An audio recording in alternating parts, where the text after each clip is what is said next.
Hey guys, today we're going to talk about the process for flying towards a non-towered airport, which is something that I know that myself and my students do an awful lot. So I invented something, or I named something called the high five checklist. And I call it the high five because when you start it, you're high in the air. And when you're done, if you do a good job, you can give yourself a high five. So I'm recording this as much for my students as it is for all of you, so I hope you enjoy it.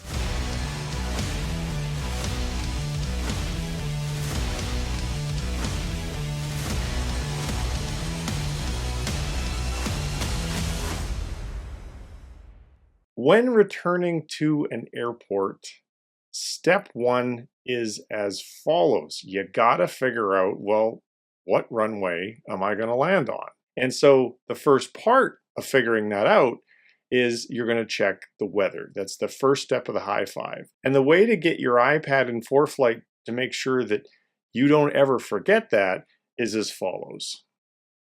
First of all, you're gonna put in the airport that you're gonna go to. In this case, we will use Mountain Home, and you tell your iPad that you're going to go direct to Mountain Home.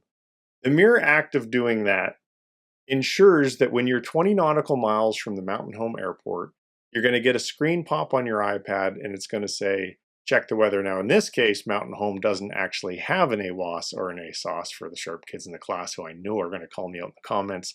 But nonetheless, I'm going to use it as an example anyway, because we're not in a plane and we're not actually flying around. And so we're not going to get that screen pop. Now, when you listen to the weather, you might be able to definitively tell which runway you're going to land on. In Mountain Home, they have two runways. They have 10 and they have 28. So if winds were reported 30 at 14, well, obviously you're going to be landing on runway 28. But what if winds are calm? Well, then what do you do? Because pilots at a non-towered airport in calm winds, they could be using 10 or they could be using 28. So that brings us to step two of the high five, and that's to listen to the CTAF. Figure out what are people doing just by using your ears. And if there are pilots that are in that pattern, you're very clearly going to hear what runway they're going to use. So in this case, let's assume for the sake of Mountain Home that runway 28 is the active. So then step three of the high five procedure is to determine your pattern entry procedure.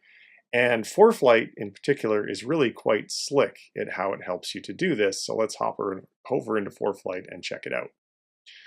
So you can see here we've got U76. We're going direct to, and then I can hit the procedure button in the top right, and I can choose approach, I can choose visual runway 28, and then depending upon where my aircraft is located, ForeFlight will recommend the best strategy for me. So in this case here, ForeFlight is saying the best side is a midfield crossing with a teardrop. And then I can go ahead and I can add that to route. And now if we pan over to Mountain Home, you can see that ForeFlight is showing me the exact procedure that I need to fly to enter that pattern in a safe fashion. So that's step three, pretty darn easy. Step four is then to figure out what your descent plan is. So obviously the higher you are in the air, the more important the descent plan is going to be. If you're relatively low and you don't have a lot of altitude to lose, then you don't need a lot of time to do it. But basically, it's a quick rule of thumb the way that I do it. If I have 5,000 feet to lose, for example, and a typical descent is 500 feet per minute, I know I'm going to need 10 minutes. So I've got to look at my GPS and make sure that when I'm somewhere probably around maybe 11 minutes away from the airport, I better just start that descent at the chosen rate of 500 feet per minute.